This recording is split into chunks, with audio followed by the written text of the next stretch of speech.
The oldest town in Leyte, the municipality of Carigara, Leyte.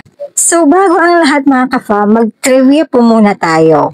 Carigara, Leyte is the oldest town in Leyte and it was established in 1571. So mas nauna pa siya sa Tacloban City. And from Tacloban City is more or less 1 hour yung biyahe.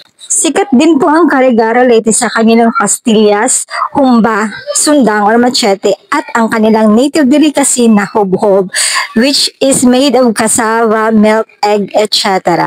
At dahil nga mga latagaw tayo, tara puntahan na natin ang Carigara Leyte. So nandito na po kami ngayon sa Carigara Leyte. Ito po yung pinaka public market nila. So papasok tayo dun sa may pantalan nila. Kasi nandun yung magandang view kasi dun sa may pantalan at saka sa boulevard ng Carigara Leyte. So ayan mga ka-fam, may ginagawa nga po pala sila dito side embankment or bay view walk dito. Which alam naman po natin kung ano yung purpose ng embankment na to kasi nga 'di ba after bagyong Yolanda is parang ito na yung naging project ng ating government dito sa Region 8 para maprotektahan yung mga areas na malapit sa dagat lalo na kapag may mga malalakas na bagyo. Nandito na nga kami mga ka-fam sa may pantalan nila and mag-iikot-ikot kami, mag-explore kami dito kung ano ba yung magandang view dito sa Carigara. But for me, the best view is dito talaga sa may dagat. Tapos, dun sa may boulevard naman nila, dun sa may baywalk nila, maganda kapag gabi mga ka-fam. Gusto ko nga sana sumamba sa barko na yan mga ka-fam para malaman kung ano ba yung feeling pag nakasakay dyan. So, fishing boat ata po yan. Pero, nakakatakot naman. Baka kasi bigla na lang yan umandar at baka mapadpad po ako sa biringan pag pinagpatuloy ko po yung iniisip ko. Kaya wag na lang po. Dito nga lang po muna kami nagstay sa may pantalan kasi nga medyo mahangin at galing pa lang kami sa biyahe para naman makapag-relax din. So, dito lang muna kami nagstay. So, maya-maya, doon na kami sa may baywalk nila or doon sa may embankment. Pupuntahan namin yon maya-maya. Sino? Kaya ako team of videographer. Sorry guys. Ikaw kami Tacloban. Tapos yan, hindi kami Carigara. Tapos, oy, hindi na kami.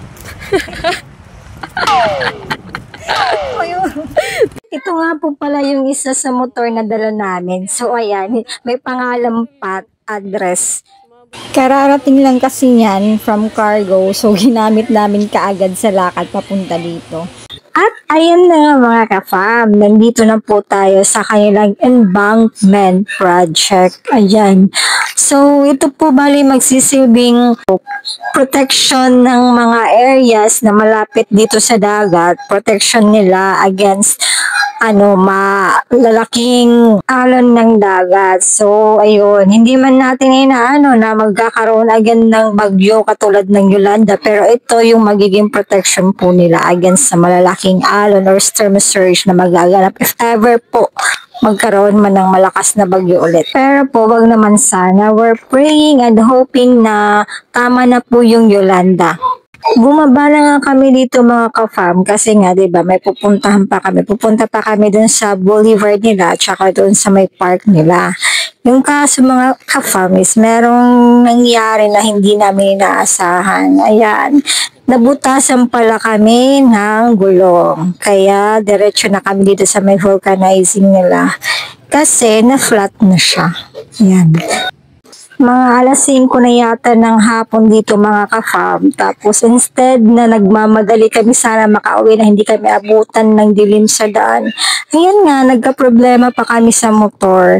Kaya vocate muna namin to dito para maya-maya naman makapag-explore pa ulit tayo. So yan, tinatrabaho na nga siya ni tatay. And at last mga ka-fam, after mga almost 30 minutes, ayan, naayos na rin.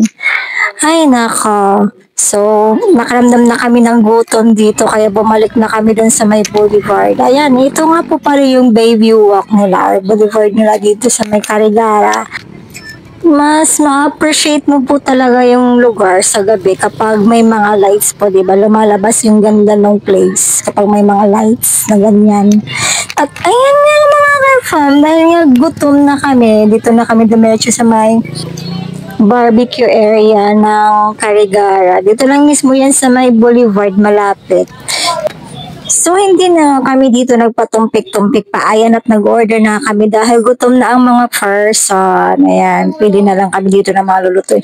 At marami po sila dito nagbabarbecue mga ka-fam. Hindi lang isa, dalawang stall. Kasi parang barbecue capital na rin nila dito eh. So, ayan nga. Marites lang muna while naghihintay ng order. Ayan, may pataw. May pabulong-bulong pa. As if naman. Dumating na nga yung food namin mga ka-fam, kaya tsibugan na agad kasi malayo-layo pa yung babiyahin namin pabalik ng Tacloban at gabi na. Anyway, babalik naman po kami sa susunod ulit para mas ma-explore pa itong Carigara. But as of now, pagkatapos namin kumain ay uuwi na kami mga ka-fam kasi magsi-7 na rin. So, kailangan namin makauwi agad.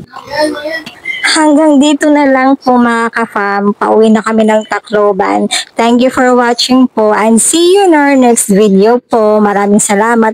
God bless and keep safe always. Bye-bye mga ka-fam.